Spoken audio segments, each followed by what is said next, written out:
భవిష్యత్ అవసరాల దృష్ట్యా ఈ దేశము మరింత ముందుకు పోవాలంటే ఇండస్ట్రియల్ ఎకానమీ, మరి ముఖ్యంగా డిజిటల్ ఎకానమీ ఏదైతే ఉందో ఈ రోజు ప్రపంచంలో, ఆ రకంగా మనం తయారైతే ముందుకు పోలేము.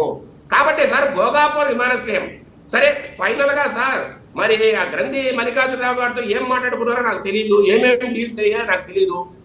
ఫైనల్ గా 2023లో సార్ పర్యావరణ అనుమతులు కావచ్చు, రకరకాల ఎయిర్పోర్ట్ అనుమతులు కావచ్చు తెచ్చినంత చంద్రబాబు నాయుడు గారే. మీరు కోర్టులో కేసులు వేశారు, మీ నాయకులతో కోర్టులో కేసులు వేయించారు. అవి 2018 నవంబర్ దాకా నడిచాయి. అవన్నీ క్లియర్ అయిన తర్వాతే 2019లో చంద్రబాబు నాయుడు గారు ఫౌండేషన్ షో చేశారు సార్ భోగాపురం విమానాశ్రయానికి. ఆ వేసిన తర్వాత దురదృష్టవశాత్తు చంద్రబాబు నాయుడు గారు ముఖ్యమంత్రిగా దిగిపోయిన తర్వాత మీరు వచ్చారు. మీరు ఏం చేశారు? 2023 వరకు కనీసం ఏమైనా ఒక చిన్న ఇటుక బిల్లు ఏమైనా పెంచారా? ఏమీ చేయలే. 23లో మాత్రము అక్కడికి వెళ్ళి మళ్ళా ఓ ఫౌండేషన్ షో వేసి ఈయనేదో సొంతంగా మళ్ళా భోగాపురం విమానాశ్రయాన్ని తెచ్చినట్టు అక్కడ ఒక బిల్డప్ ఇచ్చి మీరు స్టార్ట్ చేశారు. సరే స్టార్ట్ చేసి ఒక 5%, 6% లేదా ఒక 10% 2024 జూన్ వరకు ఎప్పుడైతే జగన్మోహన్ గారు దిగిపోయారా సార్ అప్పటి వరకు 10% పనులు జరిగింటాయి. తర్వాత 90% పనులు ఎవరితో జరిగింది సార్?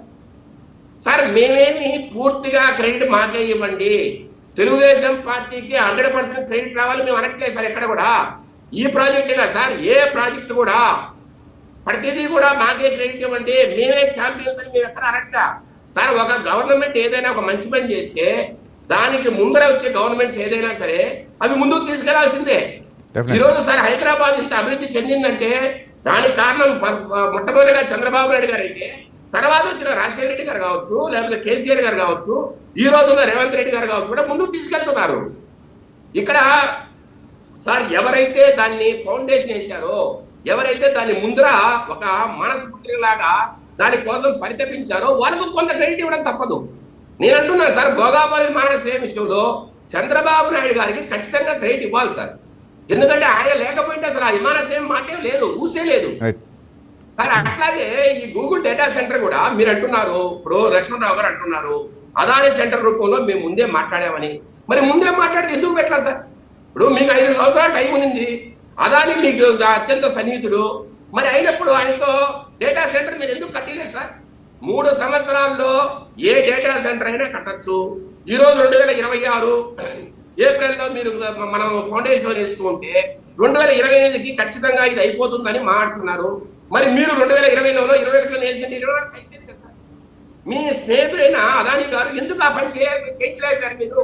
ఎందుకంటే మీకు వాటి మీద ఇష్టం లేదు కాబట్టి. మీకు ఎంతసేపు బటన్ నొక్కడమే, సంక్షేమ పథకాలు అవి మాత్రమే మీకు మళ్ళా ఓట్లేస్తారు ప్రజలు. ఆ భ్రమలో ఉన్నారు కాబట్టి మీరు ఇవన్నీ పట్టించుకోలేదు సార్.